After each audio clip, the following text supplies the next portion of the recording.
operational press and every and Mongolia. Please welcome.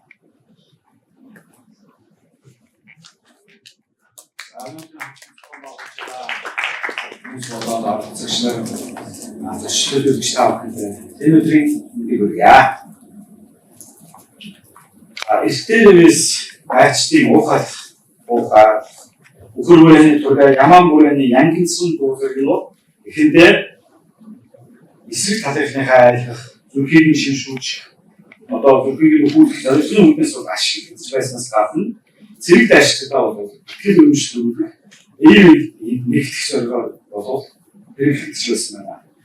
Монголын үндэсний нөлөө хөгжим тэр дундаа үндэсний хөгжим бол Урьдчилан хааны үед бол 1260-аас 1294 оны хооронд бол ордны найз хүчин бүрдсэн үндэсний нөлөө хөгжим байсныг бол тэмдэглэн үгээс байлаа. Энэхүү найз хүчин бол өдгөөр бол орчин цагийн нөлөө хөгжим болтлоо өргөжин хөгжиж гэж ирсэн 1960-аад оноос бол энэхүү хүчин бол өргөн бүрэлдэхүүнээр бол хөгжиж хийгдсэн байлаа. За энэхүү ихтэй бол дараах сүрдийг бол ихтэй бол ирсэн байгаа. За Монгол улс тусгай тогтнолоос эвээснээс хойш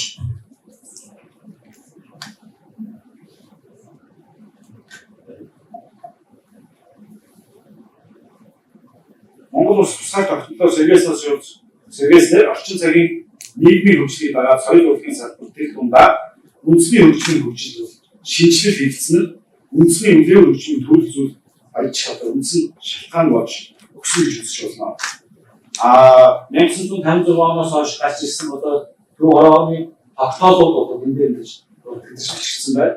Мөн бас соёлын яамны сайдын тушаал агуулгын хувьд бол нөлөө хөгжмийг одоо уламжлалт энэ хэв шинжээр нь хэрхэн яаж шинээр бүтээж орчин цагт нийцүүлсэн хөв гişгтэй үндэсний одоо найз хөгжмийн бүрэлдэхүүн бий болох вэ гэдэг энэ асуултыг бол энэ сайднуудын одоо тогтоол гарсан байдаг. Энэ утгаараас ер нь үндэсний нөлөө хөгжим бол дотроо одоо тийм хөгжим, ишгүүр хөгжим, хүрээний төрлийн хөгжмүүд, цахим хөгжмүүд гэсэн төрлүүдээр бол баяжигдаж ирсэн байдаг. За тийм хөгжим бол манай Монголын одоо уламж намд зохиол үлгэр домог, яруу найраг, хүүхэн сурвалжлал бол олонтой бол дурдгдсан байдаг. Энэ хөгжмийн зэвсэг нь Монголын соёлын өв болохыг бол харуулж байгаа. 1970-аад оноос хойш бол орчин цагийн хөгжлийн хүрээнд хөгжим бол жижиг, дунд, одоо эхлэн гэсэн гурван төрлөөр бол хийгдэж хөгжиж ирсэн байдаг. 80 аягуултай дунд, бүдүүн ийм хоолойны төрлөөр тэр хөгжим хийгдсэн. Мөн бас харматик буюу хагасны шатны хөгжлөөр тоглогддог ийм арга барил бас тийм хөгжим шийдэж орсон байдаг. За бишгүүр хөгжим бол дотроо ардын, аялагих бишгүүр гэсэн ийм гурван төрлөөр байдаг. Тембрийн хувьд бол хулстай хөгжмийн төрөлтөө, тембрийн хувьд бол жишээ нь баяжуулсан бишгүүр гэдэг нь бол өрний габой хөгжмийн тембртэй төстэй байдаг бол их бишгүүр нь бол фагот хөгжмийн тембртэй бол ижил төстэй байдаг. Хийгдэж үүсэж ирсэн байдаг. За бүрээний төрлийн хөгжмүүд бол эвэр бүрээ гэдэг хөгжим байна. Эвэр бүрээгээд дотроо бас аригл бүрээ гэж бас тромпетийн хөгжим байна. За цордон бүрээ, их бүрээ гэсэн энэ хоёрын хөгжмүүд байна. Тэгээд бүрээний хөгжмүүд бол өнөөдөр хөгжиж ирсэн байна. За одоо өрний хөгжмүүдтэй нэгэн адил бас үндэсний хэв шинжийг хадгалсан цохим хөгжмийн төрлүүд нь энэ өөрсдийн хуу авианы төрлүүдээр бол хөгжиж ирсэн байгаа. Энэ дундаас эвэр бүрээ хөгжим анхны хэв шинжээр бол 1959 оны үед анхны хэв загвараараа бол хийгдэж ирсэн байдаг. Энэ бол Украин эврээр өөрөөр нь одоо дуурах хандлагыг бол гаргаж ирсэн болов 1960-аад оны үед бол өөрийн боловсруулагч авахлуудыг бий болгосноор өнөөдөр өрний даралтай хөгжмөдтэй бол ижил төвшин дуурах ийм хэв шинжтэй болсон.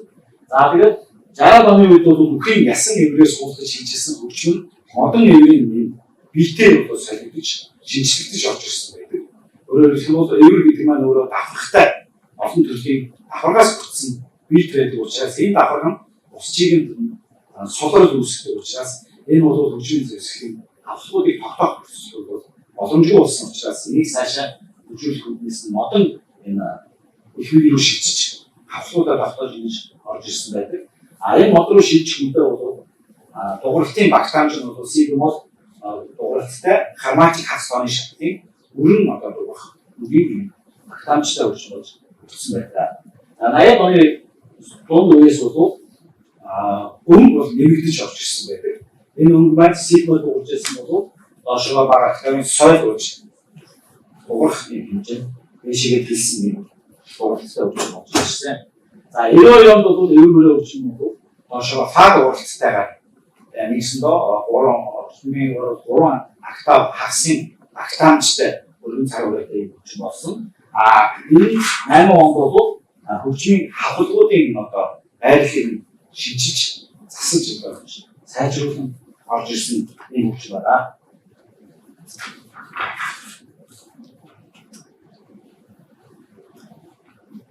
За энэ хөгжмүүд маань хөгжихийн хэрээр уран бүтээл, уран сангийн асуудлаас үлдэж ирсэн.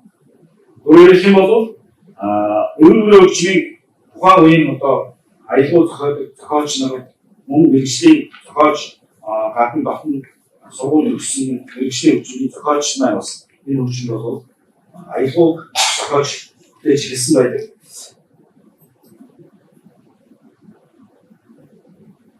Энэ бол одоо бишгүүр хөгжмөр бол тэр ганцаарч сонгодог байсан бол одоо хошиг тоглох хэлбэр бас зохиол бүтээлүүд нь одоо ингэж бас тэр баяж хэлсэн байдаг.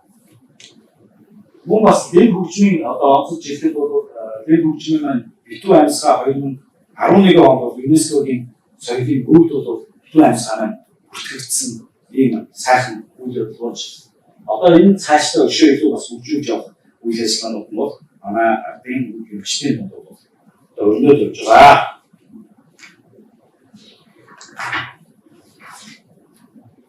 Үндсний үлээр найр хөгжмөр зохиол бүтээл, туршил бүтээл болон тоглохоос гадна төрөлжсөн чуулга тоглож болохыг бол тухайн үед бол бас тэр үеийн тоглож байсан болон сургалтын хүрээнд бас энэ ажлуудыг бол багш нарууд нь бол илүү сайн хийж байсан.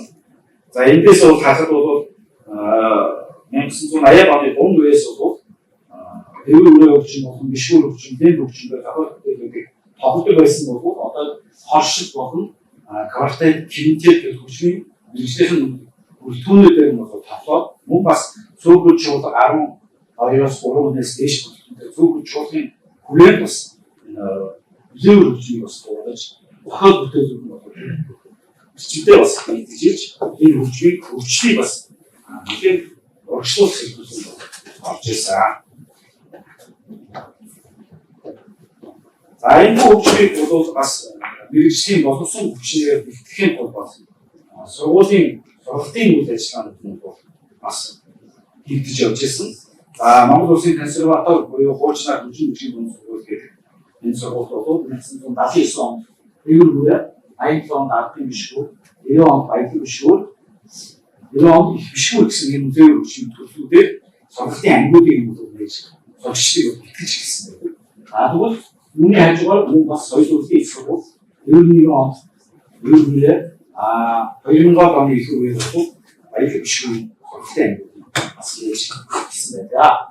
За тэгвэл мөн бас завхны хөгжим бичгийн сургууль энэ бол одоо Монгол Улсын консерваторийн харьяа салбар сургуулийн үлдсэн багцсан энэ сургууль маань сая 21 он эврэмөрөө 21 онд мөн бас баялаг бишгүүр ангийн нэгээд тэнд бас орон үеийн мэргэжлийн үйлчлэгийн байгууллагыг одоо хөгжмөөр хандах энэ сургалтын үйл ажиллагаа эхэлсэн байна. За 22 оноос бол хөгжмийн боловсролыг бас хэлжүүлэх зорилгоор хүүхдийн ордонд эврэмөрөөний дугуйлын ардын бишгүүр хөгжмийн дугуйлыг бас ерөнхий боловсролын сургуулийн сурагчдын хүрээд энэ сургалтын ангиудыг бол нээж хөгжүүлээд тэгээд эхлээд явж байна. За мэргэжлийн энэ хөгжимчин хөгжмийн багш хэлбэрийн эхлээд сургууль бодлогын хөвөнд бол 2 Ингээд оны ихэнх үеэс эхлүүлээд соёлын дэд соёл урлагийн их сургууль болон хөгжим бичгийн сургуулиудад бол бүрэн Монголын оюут сүлжээ гэсэн. Бэрхшээл энэ хандлаар нь ихтгэж төгсгөх энэ ажлууд маань бас эхэлсэн байна. Үндэсний үеийн хөгжмийн уран санд орсон энэ бүтээлүүд нь анхны тоглож буй Монгол Улсын урлагийн гавьяас самбал үлдэх хүний найруулгаар олон зохиолууд энэ болцсон байгаа. Олон зохиолуудыг хөрвүүлэн найруулж гадаад болон дотоодын хөгжмийн зохиолч бүтээлүүдийг тоглож ирсэн энэ суурь туршлууд нь бол байдаг. Үүнийг дараад 2010 онд бол эрүүл хөгжмийн боловсронгүй болон шинжилгээ бүтээсний 50 жил хүчин хүчтэй одоо мэргэжлийн хүчин шинжилгээ гэсэн 30 жилийн хэмжээний хүрээнд хөгжмийн зохиолчдын дунд зохиолын уралдаан, онлын баг хурал үзэсгэлэн одоо Монгол хүрээнд дуудсан гала концертуудыг битгэж бас тоглуулсан байдаг. Нийслэлийн Улаанбаатар болоод урлагийн соёлын байгууллагуудын нийт хөгжимчдийг бас хамруулаад 2014 онд бол Монгол ардын хөсөлийг 93 жилийн улсын баяр урсгалын тавтан бол 60 бүрэлдэхүүнтэй үндэсний эвлэрэл найрхыг ахлан байгуулж энэ тоглуулсан байна. За энэ бүрэлдэхүүн дотор бид нар бол ийм хөгжмийн жишээ нь 12 хэлтэй баялаг бишгүү 6, ардын бишгүү 14, эвэр бүрээ 18, харгил бүрээ 2, цордон бүрээ 2, их бүрээ 2, цоглуу хөгжим 4 гэх нийтдээ 65 бүрэлдэхүүнтэй зэв найрхыг бол ахлан байгуулж тоглуулж байсан. Үүнээс хойш одоо 2015 онд хөгжим мужийн буюу энэ Монгол Улсын консерваторид музейн хөгжмийн найрлагын хичээлийг бол анхны шинээр бас бий болгож хичээл үзүүлсэн байгаа. Энэ сургалтын хүрээнд сая өнгөрсөн 22 оноос 23 оны хооронд болсон UBS телевизийн одоо зохион байгуулдаг төв орноор төв гэдэг юм дөрвөн шатны шоу бол үндэсний музейн найрлагын оюутан судалчдын найрлал амжилттай олгож бид хоёр шалгарч бас хөө хэмжээ авсан байдаг. Тийм учраас энэ үндэсний музейн найрлал гэдэг энэ бүрэлдэхүүнийг бол одоо гадаад дотоодын бас оюутан төгссөн оюутнууд маань бас өөрсдөө байгуулдаг одоо нэгэн сонирхож ихсэн байгаа. Өөрөөр хэлэх юм бол өөр Монголын үндэсний их театрт нь бол баг бүрэлдэхүүнтэй 10 оны бүрэлдэхүүнтэй үзээврийн энэ шоухыг одоо өгсөн амар одоо нэг очиж тэр бүрэлдэхүүн дээр нь сургалтын үйл ажиллагааны юг хичээлүүдийг бол явуулж бэлтгэж ирсэн байна. За би энэ сонирхолтой гэдэг дэлхийн олон бас тодорхой хэмжээний олон үндэстэн бол энэ Украин юунийг ашиглаж хүчний зэмсгээ хийгээд өнөө хүртэл одоо ингэж хэрэглэж ирсэн. Улс орнууд байна. Одоо Израиль Туркийн холбоо тэрийг хэрэглэж байдаг. Янгирийн Яманы болсон ард хэмтээ олон янзын нэр хэлбэртэй зэмсгүүдийг болов яг энэ өөрсдийнхөө үг хэлбэрээр хадгалаад ингээд үлээж байдаг. Тэгвэл манай монголчуудын бол энэ хэлбэртэй хөгжмийн зэвсгийг өрний одоо энэ зохион байгуулалттай энэ механизмтай уялдуулаад хөгжмийн зэвсгийг орчин цагийн бүрэлдэхүүн рүү оруулж ирсэн байдаг. Энийг хагаад ихэд одоо Солонгос улсын одоо энэ музейн хөгжмийг чуулгаж байна. Туркийнх байна. Энд Шотланд хөгжмийнх байна. Тэгвэл манай гол бас өрний уялдаа хөгжмийн музейн хөгжим байдаг болов одоо энэ бидний үндэсний музейн хөгжмийн найрлал бас бусад энэ найрлалуудыг бүрэлдэхүүн хийж мэддэж орж байгаа. Манай Монгол хүний оюун ухаан урлагч нарын ур чадвар өнөдөр тийм хэмжээнд дугаархын хөгжмийн зэвсгийг бүтээснээр бас илүү их Монгол энэ урлагч нар ард түмэн соёлын төвийг бий болгожээ гэж бас ихэд бол бүрэн боломжтой гэж үзэж байна. Тэгээ монголчуудын оюуны асар өндөр чадамжаас бий болж бүтээгдсэн Монгол үндэстний түүх боломжлууд тийм шинжийг бүрэн агуулсан үндэстний хөгжмийг өдрөө найр болгох олон үйл улс олон жилийн туршид олд амжилтаар өнөөдрийг бол өндөрлөх түвшээ. Эдгээр боловсронгүй болж өгснөөр эдгээр үгээр хөгжмийн бүртгэгээс эрүүл бүрээ гэх мэт хөгжим нь бол хийц туршилтууд хөгжмийн зэвсгийн урлагч нар хөгжимчдийн хүчин чармаа ур чадвар харьцангуй богино хугацаанд өнөөдрийн өөрчлөлтүүдийг хийж хөгжлийн загвар өмд төрөх эрх хэрэгсээ бий болгосон гэж харж болохоор байна. Энэ тухайн хөгжмийн гол онцгойлолттой бас өнөөгийн орон зай бусад хамтлагчид найралд оролцоход хөр нэмэр хөв тембрийн эрхтээс шалтгаалж байгааг дурдсан шүү дээ. Хоёрдугаар нь ЮНЕСКОгийн яралтай хамгаалах соёлын үлдсэн дэд хөгжмийн зэмлэгийн онцлогийн давуу чанарыг улам илүү их таниулах хамгаалах ажилдаа бол илүү тав хэмжээгээр зөв хөгжмийн зэмлэлт хийх хэрэгтэй байгаа. За гуравдан сургалтын бодлогоор дахин тодорхойлж мэрэгчлийн нөөц ур чадварыг үнэлэх урлагийн асуудал шинжилгээний авалтыг нэвтрүүлэх анхаарал хандуулах мөн хөгжмийнхаа урлагч нарыг дэмжиж ажиллах шаардлагатай байна.